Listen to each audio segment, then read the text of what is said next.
Tonight on the LMU GT3 Awards, we answer a question that nobody's asked and you're all going to argue about anyway. What is the best GT3 in Le Mans Ultimate right now?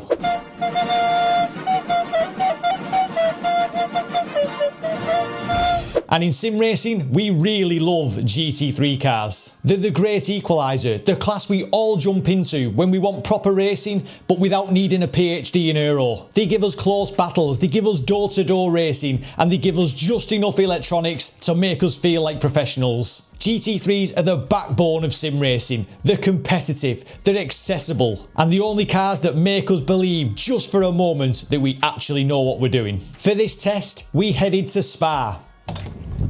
GT3 at Spa? What an original combo. We kept the track conditions the same, we kept the weather settings the same. I did all I could to make sure that this test was balanced. And I'd say that even for me, this test threw up some surprises.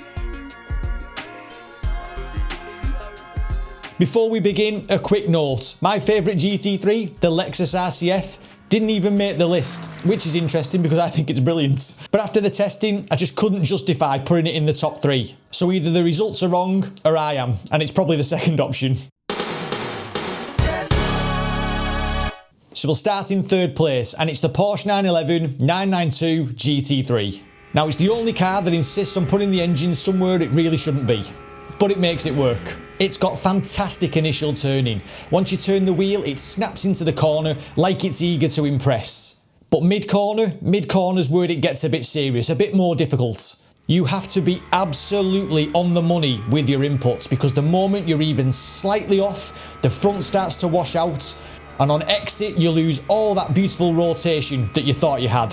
When you get it right, it feels incredible. When you get it wrong, it reminds you very quickly that precision is not an option. Around Spa, I managed a 2 minutes and 20.317 in the Porsche. And in terms of extracting that lap time, it felt, I'd say, medium difficulty when it came to extracting the lap time out the car. I could have pushed it a bit further, but it probably would have resulted in a spin. So the Porsche 911 takes number 3 on the list. And in second place, we have the BMW M4 GT3. Now this is a car that feels like it was built by engineers who got tired of hearing drivers complain and decided to remove every single possible excuse. It's stable, it's predictable, it has traction that feels like it's been glued to the circuit. You turn in, it obeys, you get on the throttle, it delivers. It's the car that does everything right while you're still wondering when the catch is supposed to appear. It might not throw fireworks at you, it might not be the most exciting, but it's relentlessly, almost suspiciously competent. The sort of car that makes you look faster than you actually are. This is the car that's perfect for beginners. If you're starting on your GT3 journey, you start with the BMW. And around Spa, I managed a 2 minutes and 20.051, 3/10 faster than the Porsche, and it was much easier to extract that lap time. So if you're a beginner or you simply want to be easily fast, the BMW M4 GT3, that's the way to go.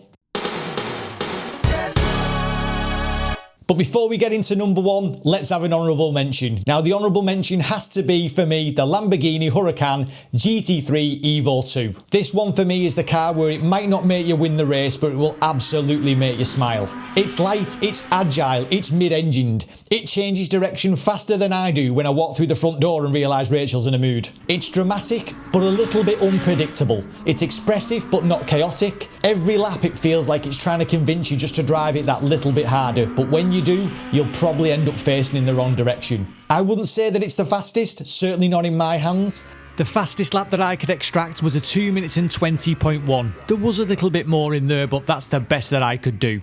However, it was the most entertaining. It was the one where I felt the most on the limit. So that's why the honourable mention has to go to the Lamborghini Huracan GT3 Evo 2. And the winner in first place, the best GT3 car in Le Mans Ultimate right now, in my opinion, is the Ferrari 296 GT3. Yes, now this is quite some turnaround because it didn't used to be the case. It's properly fast, it turns in beautifully, and it accelerates like it's just been told that it's 2 for 1 at Costa. It's got a sharp, eager front end that makes you feel instantly connected.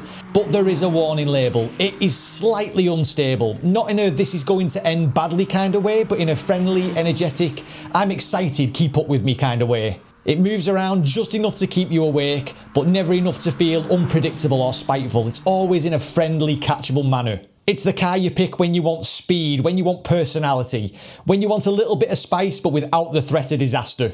So the best GT3 in Le Mans Ultimate right now is the Ferrari 296 GT3.